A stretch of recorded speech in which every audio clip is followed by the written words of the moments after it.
ये तो मरते मरते दोबारा जिंदा हो गया। खदशा इस बात का है लीना कि वो सरदारी के लिए कोई हुक्म ना जारी कर दे। उस्मान को सरदार बना दिया तो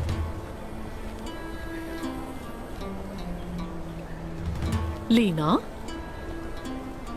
तुम्हें क्या हुआ है?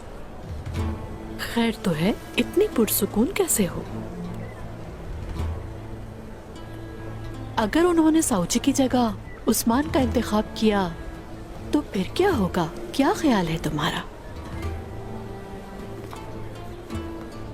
साउची साहब के सरदार बनने की ख्वाहिश मुझसे ज्यादा आपको है। मैंने अरतुगरुल साहब को इस तरह देख लिया। अल्लाह का लाख लाख शुक्र है बेटी, लाख लाख शुक्र है।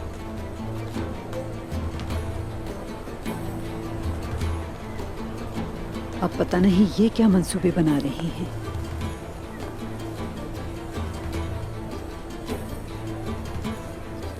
क्यों, इंतजार करना बहुत मुश्किल लग रहा है क्या? खैर तो है ना सलजान खातून? लगता है कोई बात है जरूर जो आप इतनी पुरुमीद नजर आ रही हैं। हाँ, अरतुगरुल साहब ने सबसे पहले मुझे बताया था, क्योंकि उस्मान और साउची एक दूसरे से झगड़ रहे हैं। लिहाजा अरतुगरुल साहब ने फैसला किया है कि वो अपनी सरदारी अपने भाई दुंदार को सौंप देंगे।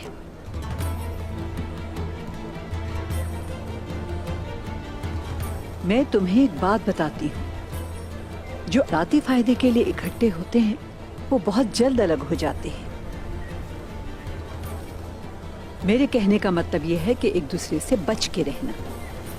जिसे अपना दोस्त समझ रही हो वो दुश्मन बन जाए।